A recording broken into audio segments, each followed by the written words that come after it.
जो 20 हिस्से हैं ना, उसमें सबसे पहला बात करते हैं यीशु के वंशावली का, यीशु के वंशावली का। अब जब इस हिस्से पे आते हैं, मैं जानता हूं मेरे साथ में भी हुआ है, आपके साथ में भी हुआ है, अक्सर देखा गया है कि लोग इसको नहीं छूते, कहते हैं कि उसके बाद ये पैदा हुआ, उसके बाद वो पैदा, अभी तो मैं रखूंगा, कौन पढ़ेगा यार, बहुत बोरिंग है। ओके, बट गारंटी देता हूं इस पोर्शन को, इस हिस्से को, पहले हिस्से को, यीशु के वंशावली का, आज अगर आपने अध्ययन कर लिया, अभी कुछ मिनट में खत्म करूंगा इस पोर्शन को, तो मैं डंके की चोट पे कहता हूं आपको खूब मजा आएगा, बोर नहीं होगे। तो सबसे पहले बात करते हैं यीशु के वंशावली की, जीनोलॉजी, इंग्लिश में कहते हैं जीनोलॉजी। तो इसको हमने नाम दिया है फैमिली ट्री ऑफ जीसस। आप पेड़ देख सकते हैं, एक पेड़ होता है, उसकी बहुत सारी शाखाएं होती है। तो जीनोलॉजी का मतलब यह हुआ, जिसको हम दूसरा नाम दे रहे हैं फैमिली ट्री ऑफ जीसस। यीशु की एक बहुत बड़ी क्या कहते हैं फैमिली ट्री है, बहुत लंबी फैमिली ट्री है। क्या कभी किसी राजा को, ये राजा है, ऐसा घोषणा करने से पहले वहां की प्रजा या वो व्यक्ति जिसने घोषणा किया, वो नहीं देखता कि यह आदमी राजा, खुद को कहता आया कहां से है? जी बिल्कुल देखता है, बिल्कुल देखता है। यह आंकड़ा है, या मैं कुछ सेकंड इसको रख रहा हूं और वापस अपने मुद्दे पे आऊंगा। वंडरफुल जीसस या वापस आ रहा हूं, ठीक है ना। तो फिर कहता हूं, क्या किसी राजा को घोषित करने से पहले, ये राजा है, king of this city, king of this nation, जो भी है, लंदन का प्रिंस, उसके पीछे की जो लाइन है ना, वो राजाओं की थी, वो किंग्स की थी या होती है, और जिसके चलते उसी को राजा घोषित किया जाता है। तो आपके बीच में रख रहा हूं कि जीनोलॉजी, जिसको कहते हैं फैमिली ट्री ऑफ जीसस। यीशु को, अभी देखो कैसे कहूं, कुछ लोग हैं यूट्यूब पर, कुछ लोग हैं दुनिया में जो यीशु को परमेश्वर, गॉड, थियोस नहीं मानते। थियोस का मतलब है गॉड, ग्रीक वर्ड, ठीक है ना, नहीं मानते। वो कहते हैं कि यीशु गॉड कैसे हो सकता है। तो मेरा इस जीनोलॉजी को जब मैं दूंगा आपको आगे, अभी रखूंगा, आपके होश उड़ जाएंगे, आप यकीन कर जाओगे कि यस, यीशु को गॉड बोला जा सकता है, यस, यीशु को मसीहा बोला जा सकता है, यस, जीसस को किंग घोषित किया जा सकता है। वाह, रख रहा हूं। यीशु की वंशावली का जिक्र 4 पुस्तकों में से सिर्फ आपको 2 ही पुस्तकों में मिलता है। एक मत्ती की किताब, एक पहला अध्याय का 1 से लेकर 17 तक, लूका की किताब 3रा अध्याय 23 से लेकर 48 तक, तो मैथ्यू 1 to 17, लूक 3 23 to 38। अब मुझे नहीं पता, मार्क और जॉन नहीं लिखे, अब उनको नहीं पता था कि इन दोनों ने लिखा है, उसके बावजूद, क्योंकि पवित्र आत्मा लीड कर रहा था, पवित्र आत्मा ही लोगों को चलाता है। 2 तिमोथी चैप्टर 3 वर्स 16 लिखा है कि पवित्र आत्मा परमेश्वर की प्रेरणा से लोगों ने किताबें लिखी, शास्त्रों को लिखा, पवित्र वचनों को लिखा। तो मुझे ये बोलने दीजिए कि परमेश्वर ने ये 4 किताबों को डिजाइन किया होगा या किया है, और जिसके चलते मत्ती को प्रेरणा दिया, ऐसा लिख, ये लिखना। लूका को कहा होगा ये लिख, ये लिखना होगा। मरकुस को कहा ये मत लिखना, क्योंकि बाकी किताबें ऑलरेडी हो चुकी हैं। यूहन्ना को कहा तुम अलग एंगल दो। तो वापस से आते हैं कि यीशु की वंशावली का जिक्र आपको सिर्फ 2 ही पुस्तकों में मिलता है, मत्ती और लूका में, ठीक है ना। मत्ती कहता है 42 फैमिली लाइन है, फैमिली लाइन, या 42 है, 42। लूक कहता है 75 लाइन है। अब आपको पता चल रहा है कि मत्ती 42, लूक 75, ये अंतर क्यों, और ऐसा क्यों इतना ज्यादा आ गया? तो जिसके चलते मुझको और आपको सबसे पहले मत्ती का एंगल पकड़ना होगा। तो आइए पकड़ते हैं। इब्राहिम की संतान, मत्ती का 1 पढ़ रहा हूं मैं, ये मैथ्यू 1:1। इब्राहिम की संतान, दाऊद की संतान, यीशु मसीह की वंशावली। ओके, तो इसमें कौन है? पहला अब्राहम, फिर कौन है? दाऊद, फिर कौन है? यीशु। तो 3 आ गए, ठीक है ना। आपको रखूंगा ना। इब्राहिम से इसहाक उत्पन्न हुआ, इसहाक से याकूब उत्पन्न हुआ, याकूब से यहूदा उसके भाई उत्पन्न हुए, यहूदा से फिरीस, यहूदा और तमार से जोरा उत्पन्न हुए, फिरीस से हिस्रोन उत्पन्न हुआ, हिस्रोन से अराम उत्पन्न हुआ, अमीनादाब उत्पन्न हुआ। मैं शॉर्ट इसलिए कर रहा हूं क्योंकि जिसको मैंने रेड से स्पॉट किया है उसको ध्यान रखिएगा। नहशोन से सलोमोन उत्पन्न हुआ, सलोमोन से बोआज, बोआज से ओबेद और ओबेद से यशे यानी कि दाऊद का पिता, और यशे से दाऊद राजा उत्पन्न हुआ। ओके, तो ये हो गया पहला 14। ओके, अब दूसरा 14 मैं रखूंगा। वचन 7, दाऊद से सुलेमान उस स्त्री से उत्पन्न हुआ जो पहले उरिया की पत्नी थी। आप सभी जानते हैं बत्शीबा की बात हो रही है। सुलेमान से रहबाम उत्पन्न हुआ, रहबाम से अबिया उत्पन्न हुआ, अबिया से आसा उत्पन्न हुआ, आसा से योशाफात उत्पन्न हुआ, योशाफात से योराम उत्पन्न हुआ, योराम से उजिया उत्पन्न हुआ, उजिया से योथाम उत्पन्न हुआ, योथाम से आहाज उत्पन्न हुआ, आहाज से हिजकिया उत्पन्न हुआ, हिजकिया से मनशे उत्पन्न हुआ, मनशे से ओमोन उत्पन्न हुआ, अमोन से योशिया उत्पन्न हुआ, माफ करें, और बंदी होकर बाबुल के जाने के समय में योशिया से युकुन्या उसके भाई उत्पन्न हुए। तो ये हो गया एक और 14। अब आप समझ गए या? तो 14 28। अब बात करते हैं तीसरे 14 की। लिखा है वचन 12, बंदी होकर बाबुल पहुंचा जाने के बाद युकुन्या से शल्तियेल उत्पन्न हुआ। मैंने इसको ब्लैक से स्पॉट इसलिए किया है ताकि आपको हाईलाइट कर सकूं और गिनती करवा दूं। और लिखा है शल्तियेल से जरुब्बाबेल उत्पन्न हुआ, जरुब्बाबेल से अबीहूद उत्पन्न हुआ, और अबीहूद से एलियाकीम उत्पन्न हुआ, और एलियाकीम से औजार उत्पन्न हुआ, औजार से सदोक उत्पन्न हुआ, सदोक से अखीम उत्पन्न हुआ, अखीम से एलीहूद उत्पन्न हुआ, एलीहूद से एलियाजर उत्पन्न हुआ, एलियाजर से मत्तान उत्पन्न हुआ, मत्तान से याकूब उत्पन्न हुआ, और याकूब से यूसुफ उत्पन्न हुआ जो मरियम का पति था, जिससे यीशु जो मसीह कहलाता है उत्पन्न हुआ। लिखा है 17 वचन में, इब्राहिम से दाऊद तक 14 पीढ़ी।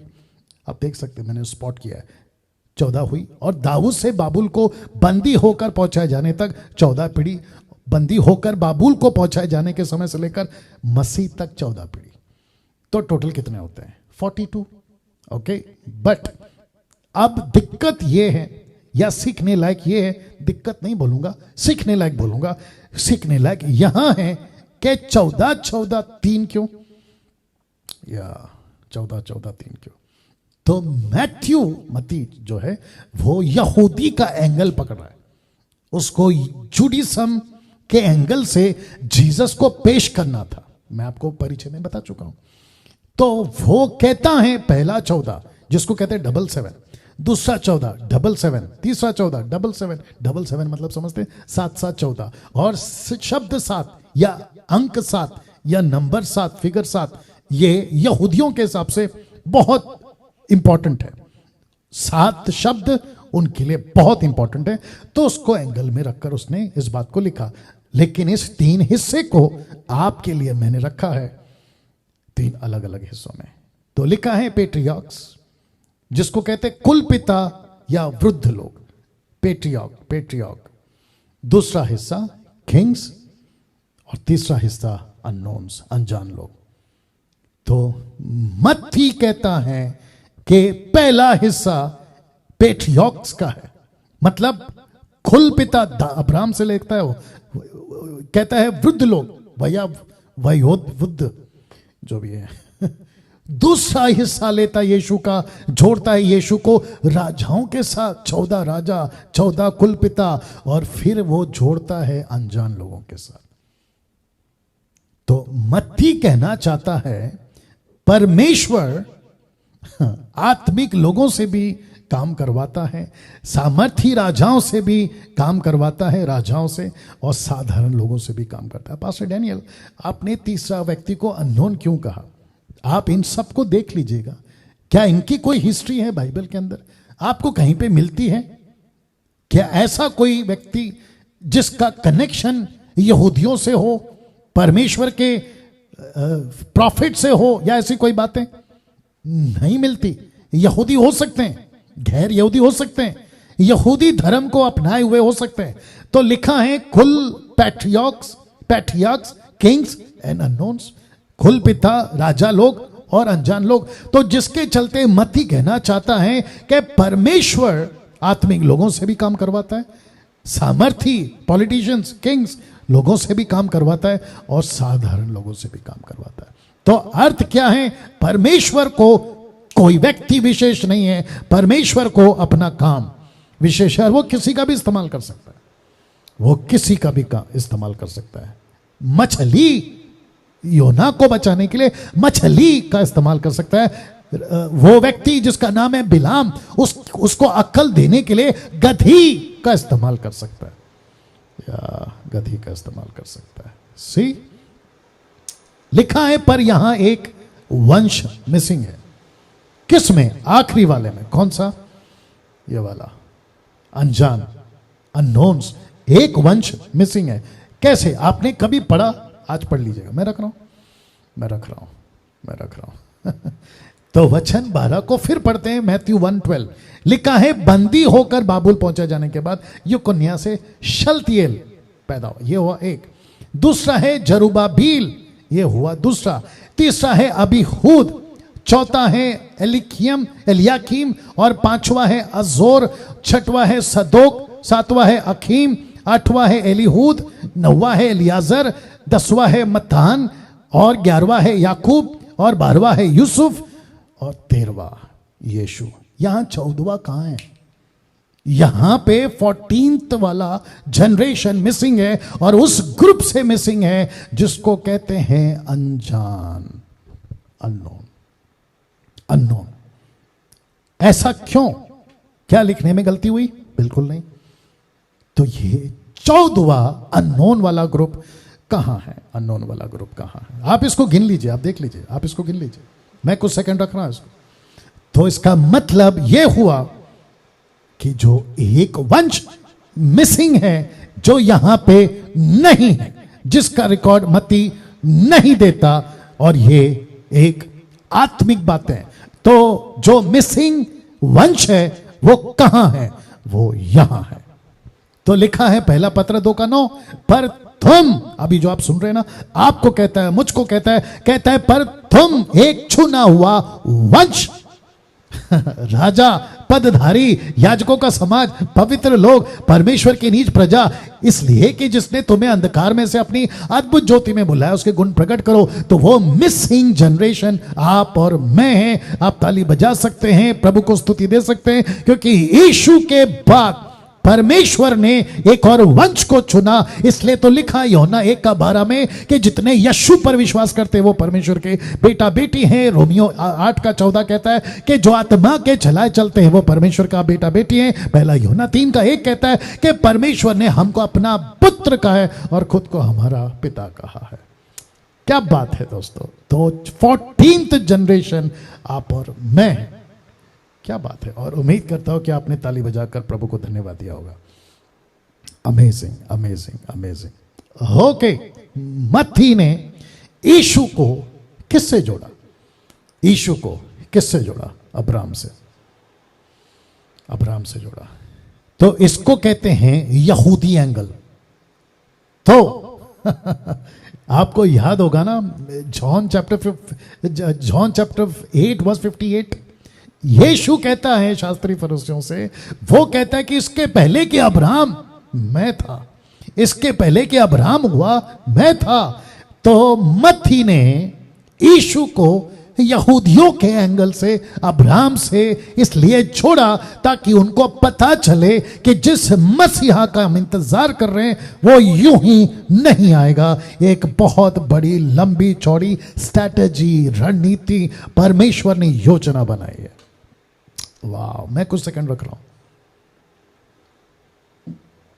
वाह, उम्मीद करता हूं कि आप लोग शेयर कर रहे हैं, वॉच पार्टी कर रहे हैं, उसको जारी रखिएगा प्लीज। कैसा लग रहा है दोस्तों अभी तक? तो मत्ती ने यीशु को अब्राहम से जोड़ा यहूदी एंगल से। अब बात करते हैं लूका के अनुसार यीशु की वंशावली।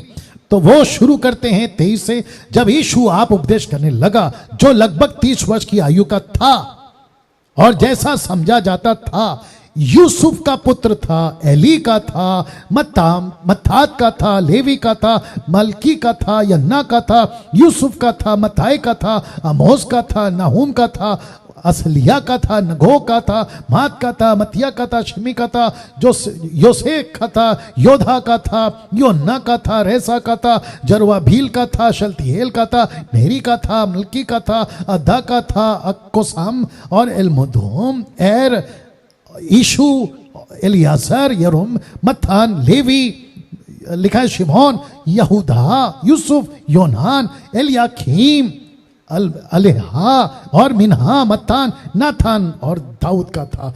ऐसे करते करते वह यीशु का, वह ओबेद का, वो ओबेद का, वो सलमोन का, ओबेद और बोआज का, सलमोन का, नशोन का, और ऐसे करते करते करते करते करते करते 75 नाम आपके बीच में फिर वो जोड़ता है, वो नशोन का, शेत का और वो आदम का था। तो मत्ती आदम के पास नहीं गया, लेकिन लूक आदम के पास गया। मैं बताता हूं क्यों। और फिर उसका अंत करता है, वो कहता है कि और वह परमेश्वर का था, क्योंकि स्वर्गदूत ने कहा कि मरियम के पेट में जो बच्चा है वो परमेश्वर का कहलाएगा, ऑलमाइटी गॉड का। तो ये आपको दे दिया। तो ये 75 हैं, 75। स्टीफन जब अपना प्रचार कर रहा था एक्ट चैप्टर 7 वर्स 14 में, तो उसने खुद कहा उनके लोगों को, कहता है कि तब यूसुफ ने अपने पिता याकूब और अपने सारे कुटुंब को, जो 75 व्यक्ति थे, 75, 75, तो लूक ने यीशु को आदम से जोड़ा। तो ये कौन सा एंगल है? मनुष्य का। तो लूक की पुस्तक पढ़ते वक्त आपको क्या मिलेगा? मनुष्य का पुत्र, मनुष्य का पुत्र, मनुष्य का पुत्र, ऐसे ही आपको दिखेगा। मती को क्या कहता है? मती कहता है कि अब्राहम का पुत्र, दाऊद का पुत्र, यहूदी एंगल दिया। ये आपको समझ आ गया होगा। वाह। अब प्रश्न उठता है, दो वंशावली क्यों? प्रश्न उठता है कि दो वंशावली क्यों? ऐसा दो वंशावली क्यों? तो आपके बीच में जो मैंने स्टडी किया है वो एंगल दे रहा हूं।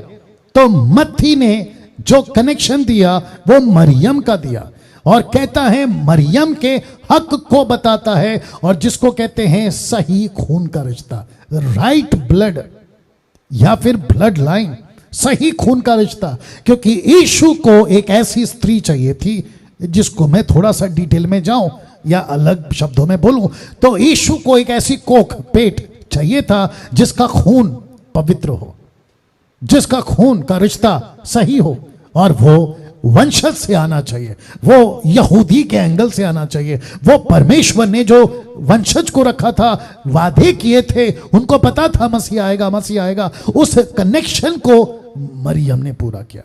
लूक को पूछा तो लूक कहता है यूसुफ का हक। लूक कहता ना ये यूसुफ का, तो यूसुफ का हक को बताता। क्यों? क्योंकि मरियम को सपोर्ट करने के लिए सही पति का रिश्ता, सही पत्नी का रिश्ता, पति का रिश्ता आना चाहिए ना यहाँ पे। एनीवे, सही खून का रिश्ता, सही पति का रिश्ता। ये पति करना है, उसको बाद में याद रखिएगा। पति का रिश्ता बाद में क्यों, अभी कर देते हैं। एक सेकंड दीजिए। पति पति पति ऐसे ही आएगा शायद।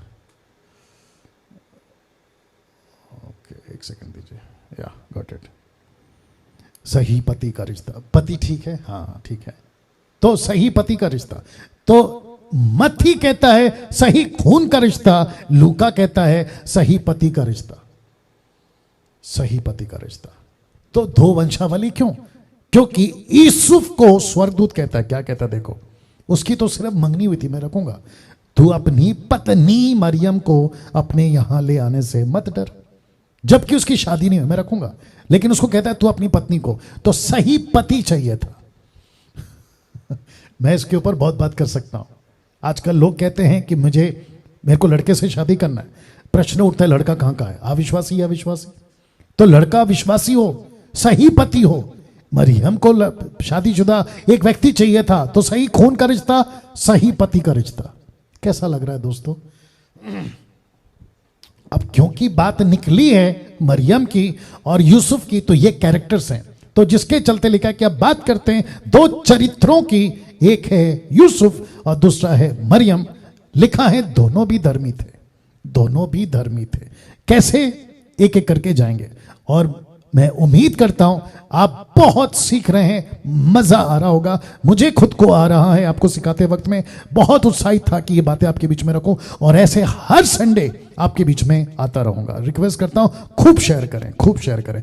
तो दो चरित्रों की बात करते हैं, लेकिन दोनों भी यूसुफ और मरियम क्या थे? राइचस, दे वर राइचस, वो धर्मी थे। कैसे? लीजिए यूसुफ और मरियम का फोटो आपको कनेक्ट करने के लिए। मत्ती 1:19, मैथ्यू 1:19 लिखा है, सो उसके पति यूसुफ ने क्या लिखा है? जो धर्मी था। अब बात करते हैं मरियम की।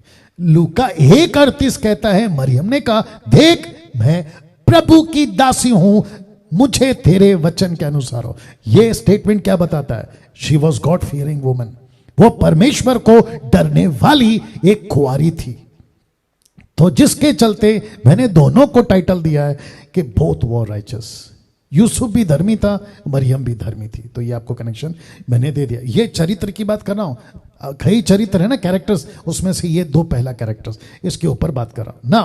आपको पता है कि किसी औरत का या स्त्री का या लड़की का वक्त शादी के पहले अगर उसका कैप ऊपर कर सकते हो,